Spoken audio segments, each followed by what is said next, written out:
Couple of days, Wisconsin Republican Sean Duffy, member of the House Financial Services Committee back home in Wisconsin. Sir, good morning to you. You heard it. Good morning to you, Bill. I know you know what's going on, so what's up? So I think the president's pretty clear here. He understands that he, as the executive, doesn't have the power to unilaterally spend money. We learned this in middle school when we do our studies, that we have separations of powers, and the power of the purse belongs to the Congress. And so if you're going to spend money, like $7 billion to the Obamacare exchanges, it has to start in the Congress. Now, Barack Obama violated that principle. We sued him, and the federal courts have agreed with us. But the president's right here in that if there's going to be some kind of legislative fix to Obamacare and money supposed to flow to the exchanges, it's going to have to come through the Congress. And so the president has tipped his hand to this bipartisan working group in the Senate. But I think we need to make sure, Bill, that we get some substantial reforms. We got to get rid of the employer mandate, the individual mandate.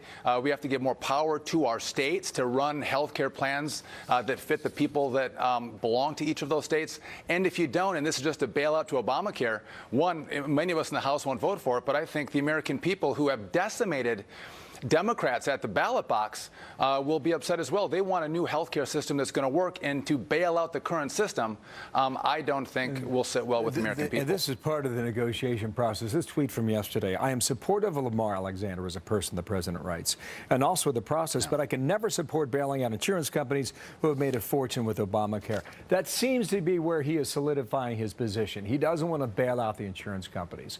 Does that bipartisan bill that was floated, does that have the support of the House? Would that pass? Well, we don't know what it's going to look like yet. I mean, they're working on a bipartisan package, but we all have to analyze it and see what kind of reform we get to Obamacare. So it's too early to tell that right now, Bill. But I think what the president should do here is what he did, like with DACA, with the Dreamers. He should set a drop-dead date. Maybe he can extend it to January or February and say, if you guys don't have a fix by this date, these payments to insurance companies are going to go away.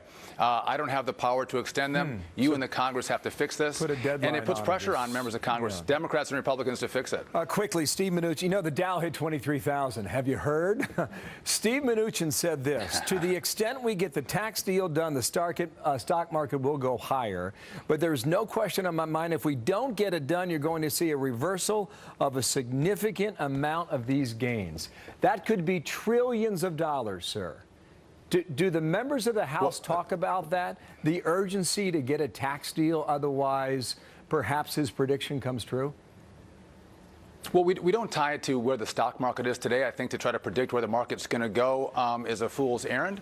But we do look at tax reform and how do we grow our economy? How do we make American businesses more competitive? How do we make American families have more opportunity, more upward mobility, and higher paychecks? And we know that tax reform is the key to kickstarting the economy, which is so important to the American worker and the American family. So that's what we talk about, is how do you help middle-income Americans? And when you lose jobs because American businesses go overseas, what we see is middle-income people become poorer, and we see some of the rich get richer, and you gut the middle class.